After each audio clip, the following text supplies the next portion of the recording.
approved a plan for the Navy to begin the construction of two brand new, very large, the largest we've ever built, battleships. For 70 years, since the end of the Second World War, the ocean belonged to the United States Navy. Its dominance was absolute. 11 carrier strike groups, floating cities of steel, projected power to every corner of the globe. They were the kings of the chessboard. But the game has changed. While Washington focused on building the world's most expensive warships, Beijing focused on building the world's largest navy. The math is brutal. China is launching destroyers and cruisers at a pace that defies logic. By some estimates, a total shipbuilding capacity over 200 times greater than America's. It is a tsunami of steel designed to overwhelm through sheer numbers. The U.S. Navy cannot win a building war. You cannot counter 1,000 mass-produced rifles with a single gold-plated sniper weapon. To survive, the Pentagon has to stop building kings and start building a swarm. The counter-revolution began as a whisper in a DARPA lab. They called it the Sea Hunter. To the casual observer, it looked like a standard trimaran, but looking closer, you'd notice something missing. There were no windows, no bridge, no crew. A few years ago, this 132-foot robot left San Diego and sailed to Hawaii and back.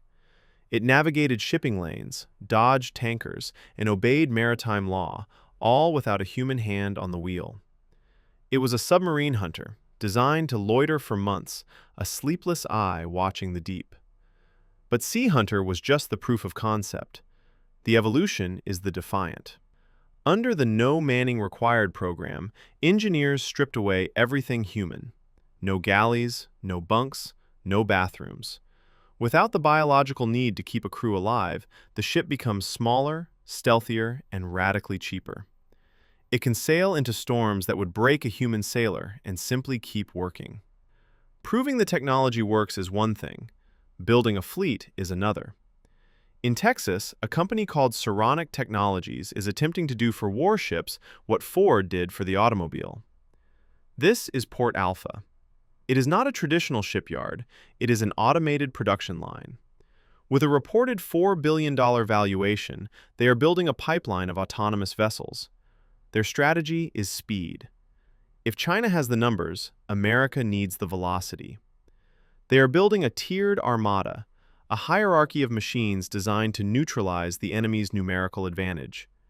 It starts with the Scouts, the spyglass, 6 feet long, launchable from a beach. It slips into enemy harbors, a silent sensor in the shallow water. Then, the pickets, the Cutlass and the Corsair. These are the workhorses. They track targets, jam radar, and tow sonar arrays.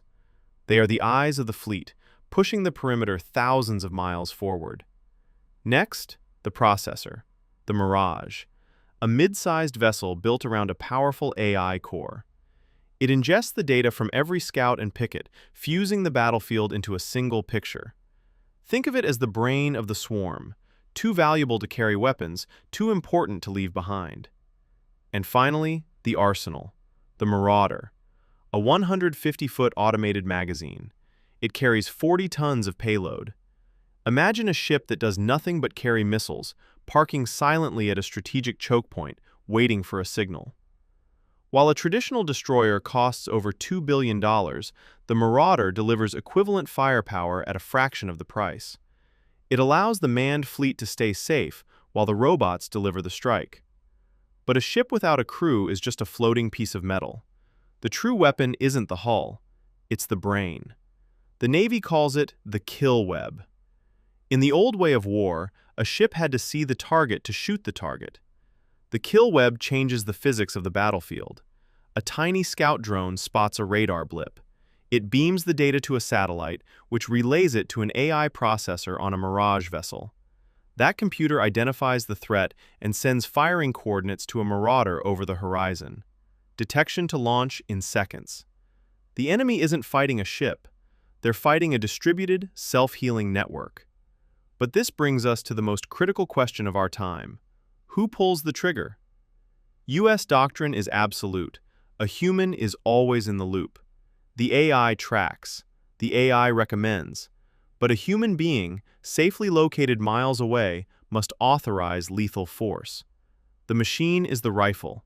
The human is still the sniper.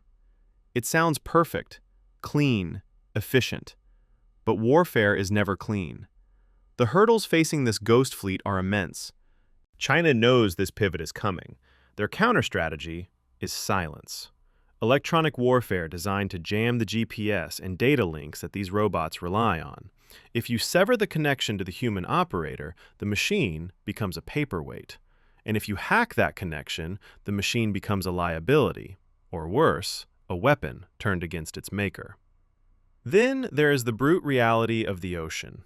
These vessels have never been tested in contested waters. When a traditional warship breaks down mid-mission, a crew of trained sailors can improvise repairs. When an autonomous ship loses an engine 1,000 miles from port, there is no one aboard to fix it. Logistics and maintenance remain unsolved problems.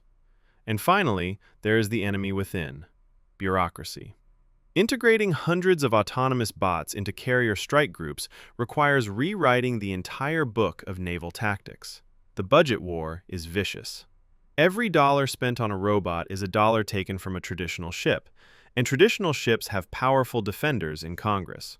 The politics of procurement are as treacherous as the sea itself. But America is not building this future alone. Across the Atlantic, the Royal Navy is deploying autonomous minesweepers. Australia has announced a major investment in unmanned surface vessels as part of its AUKUS obligations. NATO is studying how to integrate ghost fleets into collective defense. The network is expanding. If the kill web works, it won't just connect American ships. It will connect American, British, Australian, and allied sensors and shooters into a single mesh. The ghost fleet may become a ghost alliance. The age of the singular supership is ending. We are witnessing the industrial revolution of naval warfare. The technology is proven, the prototypes are in the water. But the race is no longer about who has the best ship. It is about who can trust the machine the most. The ghost fleet is real. The question is no longer if it will sail, but what happens when it meets the enemy.